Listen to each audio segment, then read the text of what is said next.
So, all right, let's talk about this transition to solo practice. You're a solo practitioner, right? That's right. Yeah. Okay.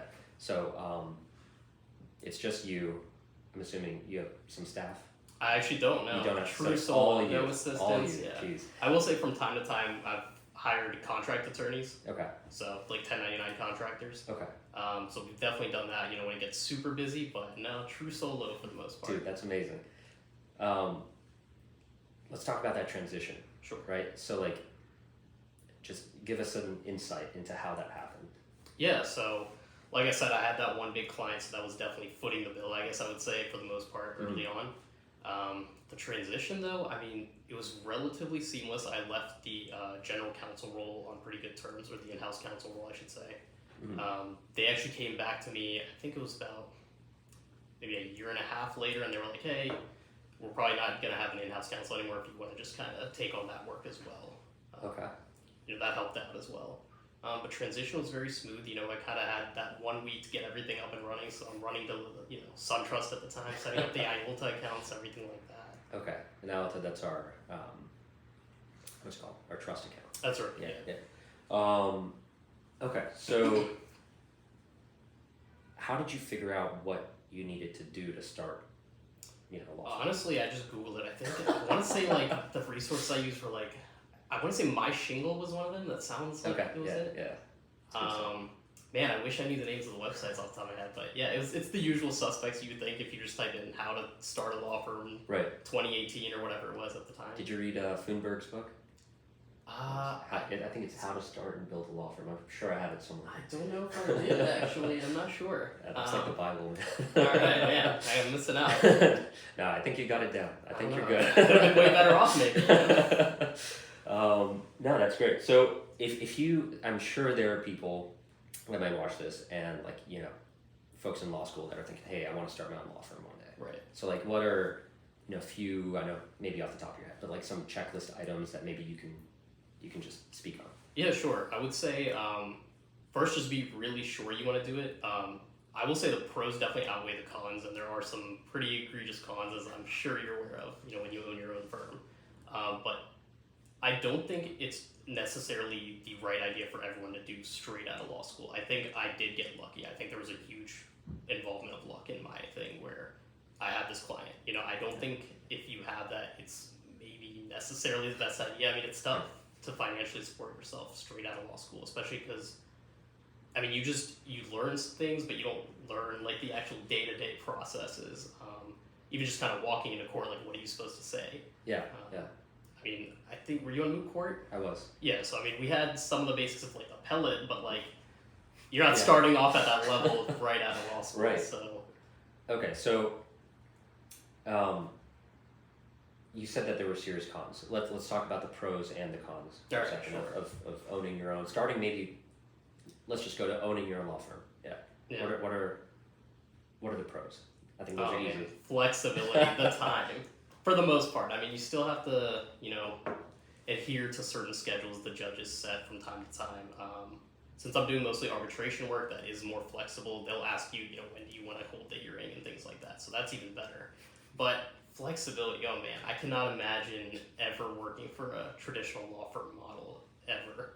Okay. It's just meeting the billable hour requirements, coming in even 9 to 5 or whatever schedule it is, 9 to 9, I don't know. It's just, I can do whatever I want when I want. That's the biggest pro. Okay. Yeah, no, I would fully agree with you there.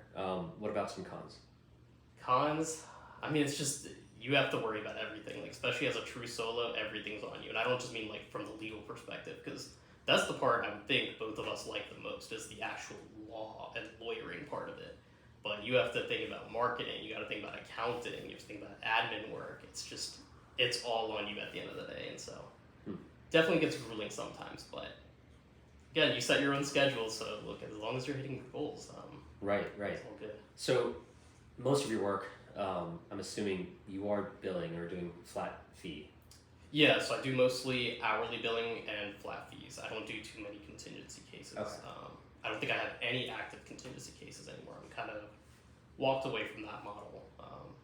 Shifted that towards a flat fee business, and then the hourly is still going. Yep. Okay. So when you're billing hourly, I mean, it's kind of the same thing that, like, you know, like you said, the traditional law firm, right? Like, yeah. Like, how do you have special software? How do, I guess for people that don't know how hourly billing and billable hours work generally, Sure. like, can you talk about that?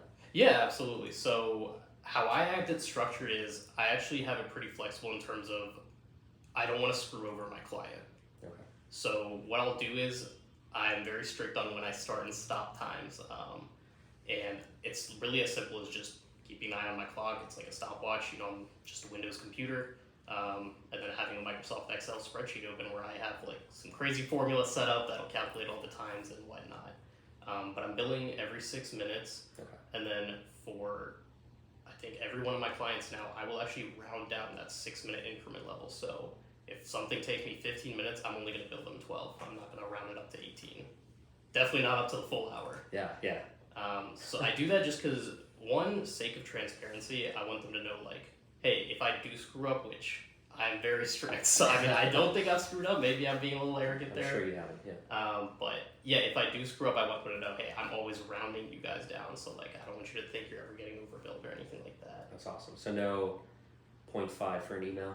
No, nothing. Yeah, and I don't do anything like that where it's like, oh, I'm sending an email 0.5 or 0.3. No, it's if the email took me 5 minutes, and I don't bill anything at all. If it's under that 6 minute mark, I won't even say no, it's waived. That's awesome.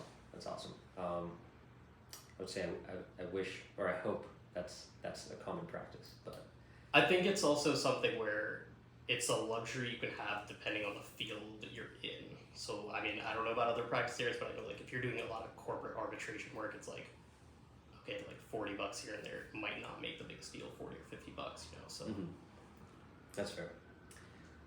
So would you close down your practice and join another firm? Never. What would they have to offer you, man? Everybody's got a number, man. Everyone's got a number. Yeah, I don't know. Yeah. I'm not saying tell us what that number is, but you know, I'm just saying, like, has that thought? And I'm sorry, how long have you been doing it? When did you pass the bar and start your own? So I passed the bar in November, right out of law school, and then I started my own firm in March of 2018. 2018. So March of 2018. Yep. So okay. Graduated law school 2017, and then started the firm 2018. Okay. So was there ever like a moment, maybe in like your first year, where you were like, crap, maybe I should? Yeah, so I mean, when I first got out of law school, obviously I am interviewing at random law firms. Mm-hmm. Like, I got offers, and I think it was when I think it was a real estate law firm. They did something like closings. They sent me an offer at one point, and it was that same day when that client approached me. I'm like, they're offering a decent salary, but I think I'm just gonna take the jump because when else am I gonna have this chance? You know. Yeah. So I think you got to be willing to take that risk. But again, I'm a bit of a guy who likes to be cautious. So like, don't just jump out there without any floaties on. You know, make sure you have something lined up. Not like something that I did. You're doing well for yourself. It's working.